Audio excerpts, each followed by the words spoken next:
Hi, it's Glenn McQueenie, and welcome to my 25-minute success series podcast. Today, we have a special guest, Graham McInnes from Keller Williams Van Central in beautiful Vancouver, British Columbia. How are you doing today, Graham?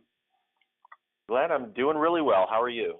I'm doing just fine. So I'm excited to talk to you today because we're going to try to Yeah. figure out kind of what that winning formula is for your niche market. So why don't can you just kind of tell me where you are now and where you want to go, and then let's just see what we can come up with. Yeah, for sure. I've actually been a realtor for quite a long time. This is my 13th year in the business. I actually recently moved to Vancouver. I was practicing in Calgary for uh, basically all of that time. I moved here last February, and I've got a business partner now. We've got a real estate team, and we're just kind of getting things off the ground this year with Keller Williams and with our team. Okay. So where do you want to go with this team? Like, what's the kind of vision? Like, who's your kind of like? Just paint me a picture of where you see this business. Like, imagine it's a year from now, and you're like, "Hey, it's been the best year of my life." Like, what would have to happen for you to say that was amazing? Well, we'd need to do an awful lot of sales and have the team sort of growing and continuing to build out. I don't think that happens all at once. It's kind of a process, and quite a few sales would be awesome. Maybe for next year, something like 50 sales or more for the team, and a relatively high price point. The average price here is already pretty high, but if we could triple that or double it, that'd be amazing. Okay. So what would be the perfect average price point for you? 2 million, 3 million. Million. Okay. And what does that get you? Like, who would be your perfect client if we had to paint a picture of you finding the $2 to $3 million home? Like how old are they? Where do they live now? Where are they going?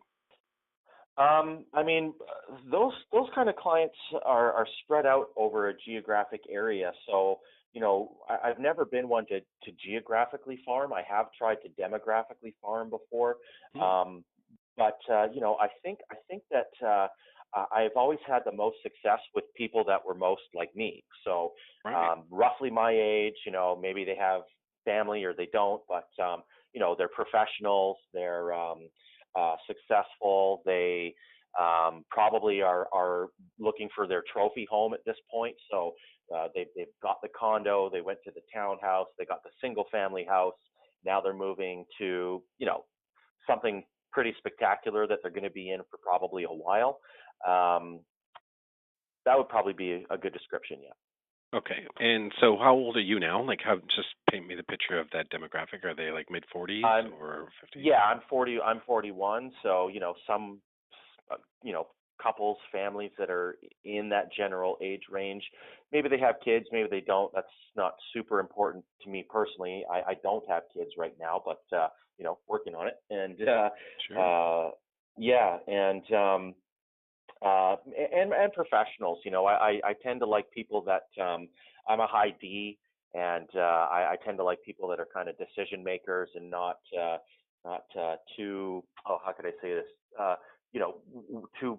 Too worried about picking the house based on the color of the house, or Hmm. sort of these ambiguous kind of things.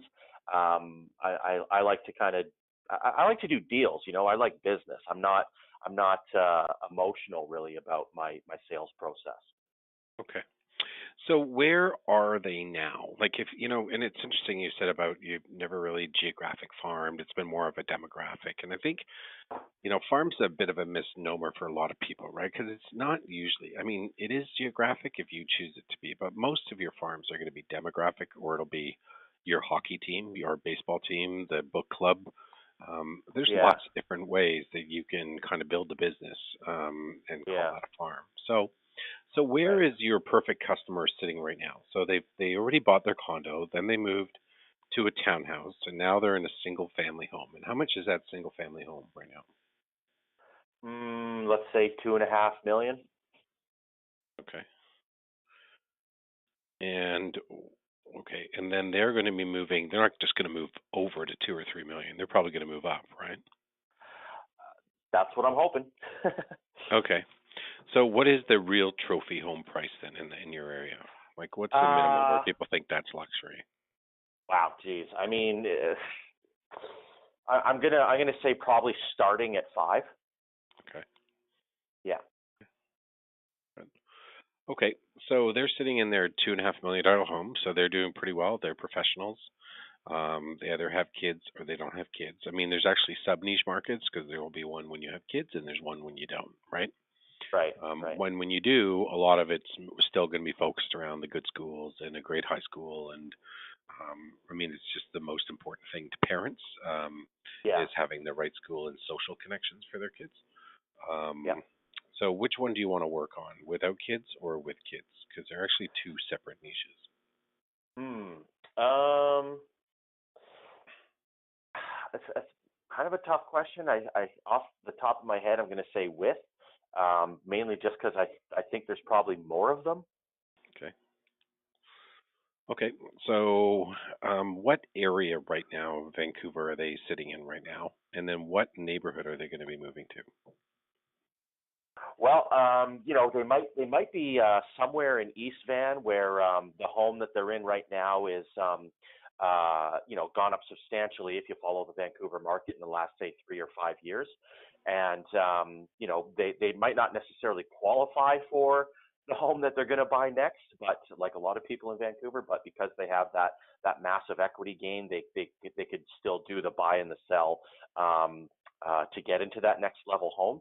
So there's going to be a decent number of homes like that in say East Vancouver that are maybe that $2 million to $2.5 million price point somewhere in there, and then they're probably going to be heading to the west side of Vancouver, a little bit more ritzy kind of neighborhoods, Kerrisdale or Kitsilano or some of these areas that are near the beach in Vancouver, or probably north or west Vancouver would be a lot of those people. I think that'd be their target uh, areas. Just I mean, West Vancouver is kind of the Beverly Hills of Vancouver, Hmm. and North Vancouver is sort of the home prices are up there as well. If you're talking those trophy homes or those kind of second level move up homes. Right. Okay. So, what's keeping them awake at night? Like, if they're, can imagine you're kind of creepily lying next to them in bed and they're having some pillow talk about we should get moving and where do you want to go? What do you think their biggest fear is right now?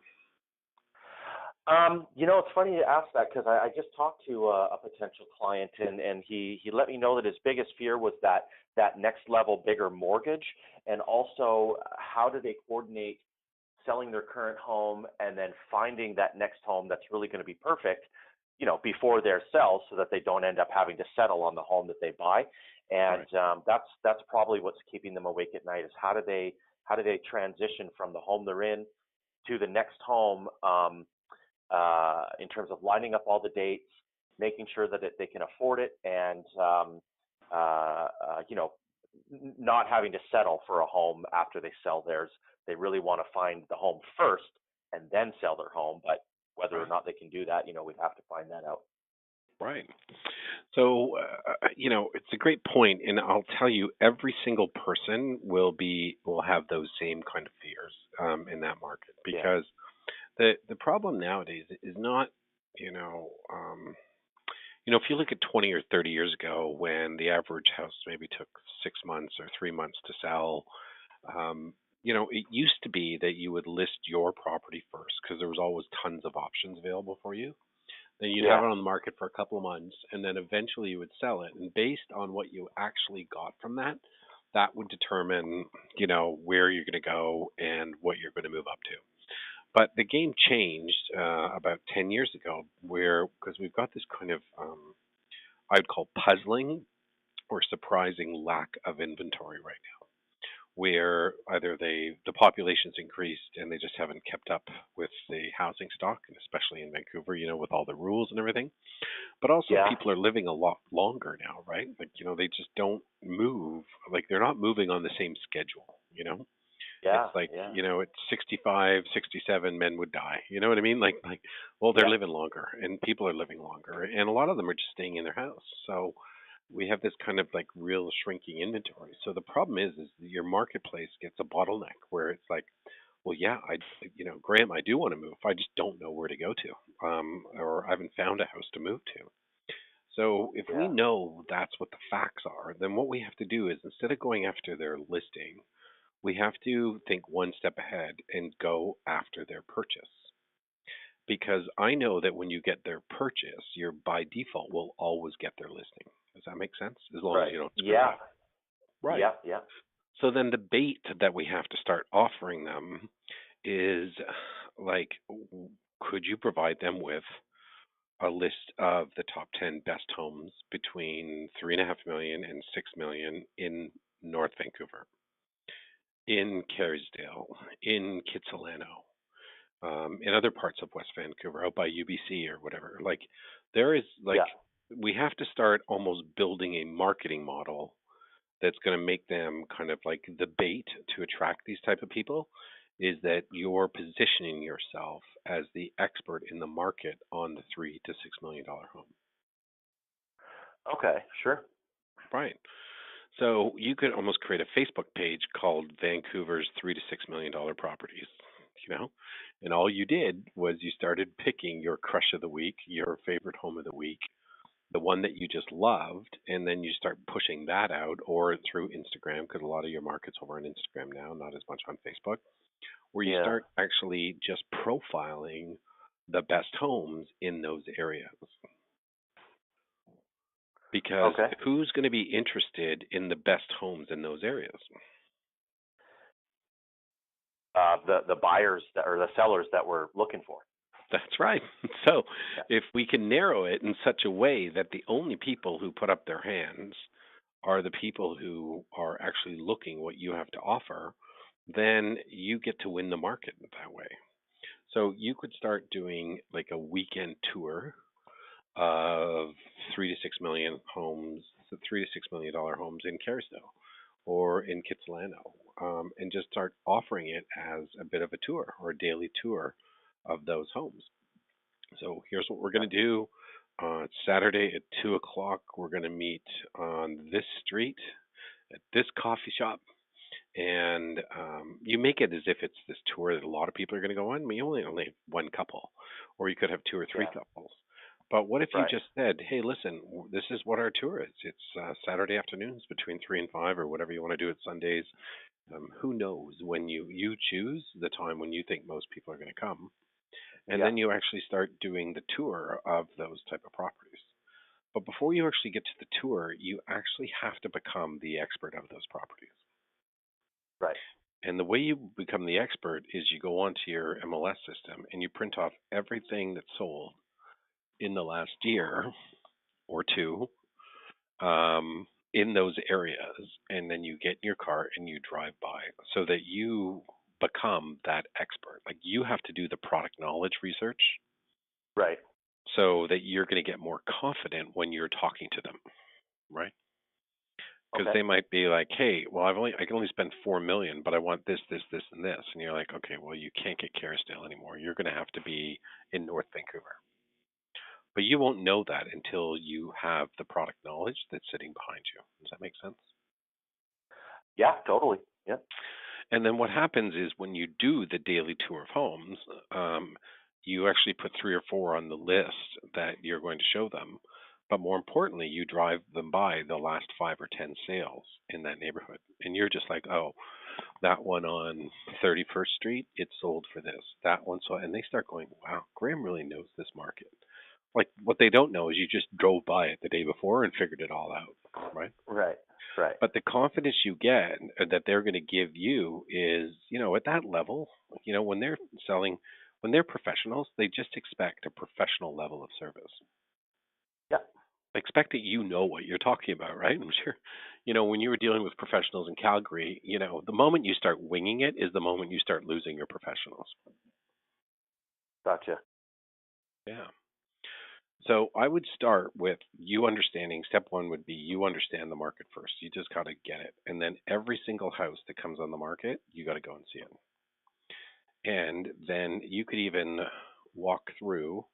with a video camera if they'll let you film, or you could just be outside and say, "Hey, listen, it's Graham McKinnon. I'm just out inspecting all the best homes that just came up between $3 and $6 million.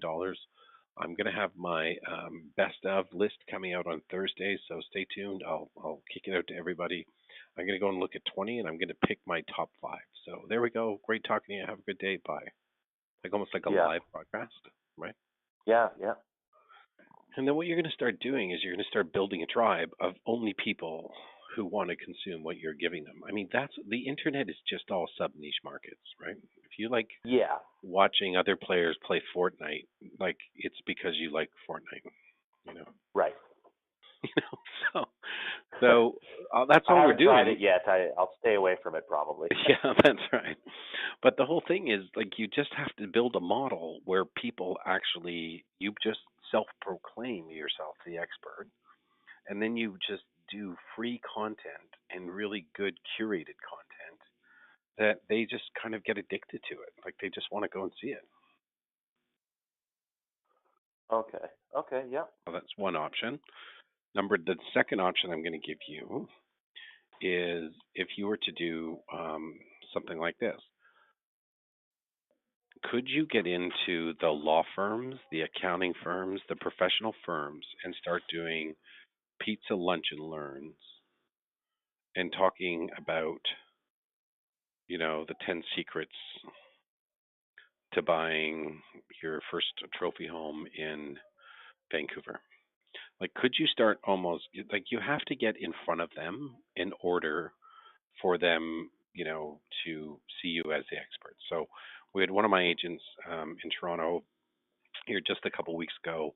He wanted to work with just professionals. We got him in front of a law firm, and then they rallied and they got 60 people to show up at the lunch and learn. Wow. That's a huge turnout. That's a huge turnout. And all he really had to do was he just positioned it. He knew a couple of people at the firm. He knew that Yeah. had to get done. And when he did that, he used their influence to bring it out, and then he just framed it as, "Hey, here's the Vancouver real estate update market." Like you don't even have to, because I don't know if you want a lot of the lawyers, like they'll all be looking around the room, "Oh, you're looking for a luxury home." Like I don't know if you have to be that specific right now, but Yeah. there's no reason why you can't get in front of those accounting firms, the law firms, the engineering firms, the doctors, um, and do just like a lunch and learn format. You know, here's the Vancouver real estate update: the 10 secrets to buying your move up home in Vancouver. Okay. This is what you're gonna have to do. In that, I just don't know. The only challenge for you is because you're new to Vancouver, right? Like if Yeah. you were still in Calgary, you would probably know a lot of these people, right? Yeah. Yeah. So maybe you have to leverage those people in Calgary who were working at an office or another branch office in Vancouver to try to get you some connections in. Okay. And you have to go through the HR department usually, or find one of the partners or managing partners who will rally the people around. Oh, okay. Because they're looking for content, they're looking for culture, they're looking for a reason to get everyone together in the office. Yeah. Exactly. Yeah. Yeah, and you just show up there and you're like, "Hey, here's my 10 secrets. Here's the 10 best neighborhoods to buy for 2019 in Vancouver." Anything that's marketing based, value based, that they think they're getting secret insight is Hmm. the best way to get these people. Okay. Does that make sense? Yeah. Totally. Yeah. I'm taking lots of notes. Yeah.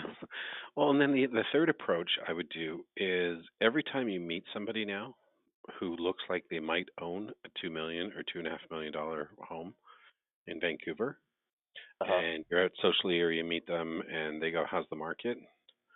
That's when then you go, "Oh, the market's great, and I'm really tired." So it would be like, the market's great, and I'm just fascinated by all of the homes in like the luxury homes in Kerrisdale and Kitsilano and West Vancouver. I've actually started to doing these weekend tours of these homes where a bunch of people can all get together. We go out and see my top 5 or 6 picks, and then we all meet up at a pub afterwards and have a beer and talk about the houses. Do you Hmm. know anybody who'd be interested in going on that tour? You never ask them if they want to go on it. You start Hmm. asking them who they know who would go on it, and a lot of times they'll say, "Well, I wouldn't mind going on it." Yeah. Okay. Yeah. And then what you do is on your Facebook page, going back there, and you can even do targeted Facebook ads, targeting law firms downtown or accounting firms or whoever you think can afford that, or entrepreneur clubs or chamber of Yeah. commerce or young professionals, whoever. You start Yeah. putting like the curated content on that site. Here's Graham's top 5 picks for the week. Yeah. And my number 5 pick is this house here. It's this house. It's 4.2 million. It's this. You know, in fourth place, this one's 5.2 million, overlooking Cole Harbor.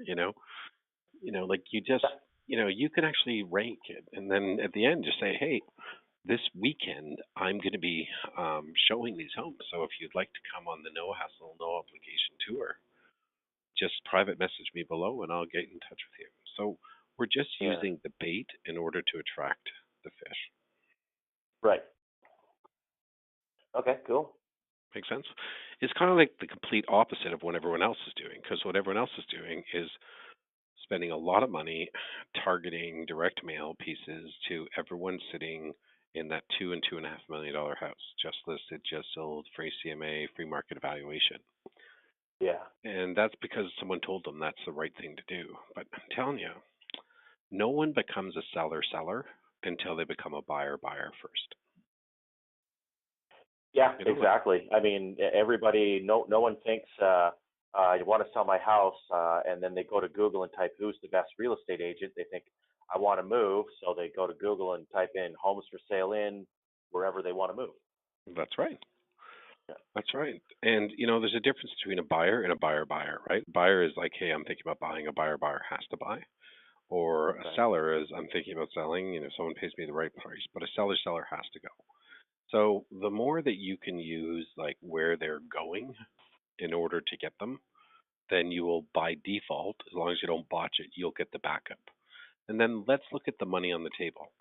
For every let's call it $2.2 million house that you sell, and they buy a $5 million house.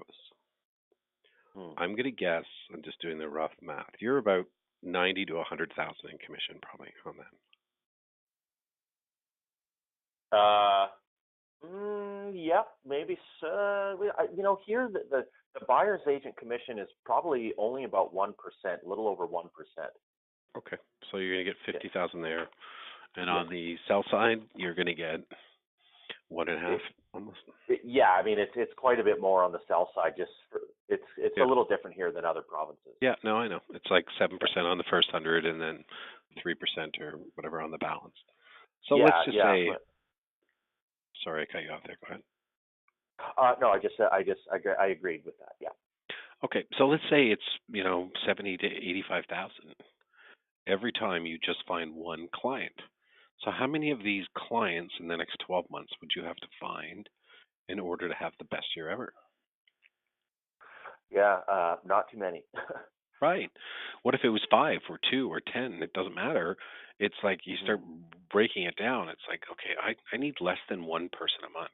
But then what you actually Yeah, realize is you need even less, because for every one listing you get at 2.5 million, you have an opportunity to pick up 4 more transactions, right? You could find the buyer for that listing. Well, not so much in Vancouver anymore, but you could yeah, find a buyer for another listing. You can get another yeah, listing on the street.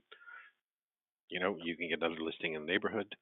You can get some internet leads and sell that buyer another house. There's a lot of great leverage you get. So when you actually realize that in the next 90 days, you only need one or two of these people in 90 days in order to get this whole ball rolling. right. So what you do now is you start going, okay, I've got 7 weeks until the market goes to sleep. So how quickly can I learn that market and get out there and get my Facebook page up and start meeting as many people as I can and trying to work your contacts and ask around the office if they know anybody who knows people at these law firms or whatever, and then just get Hmm. in front of as many people as possible. Yeah, right on. That makes sense. Yep. Good. Well, there you go. We're at minute 25. See how quick it goes. Yeah, that was pretty fast. Awesome. Well, thanks a lot, Glenn. My pleasure, Graham. And good luck, okay? Let me know how it goes. I'm excited for you. Just let me see you be the big, soon we'll see you on $1 million listing. Yeah, well, we'll chip away at that for sure. Thanks very much. Really appreciate it. Okay. Thanks, Graham. Talk to you soon. Take care. Thanks, Glenn. Yep. Bye. Bye bye.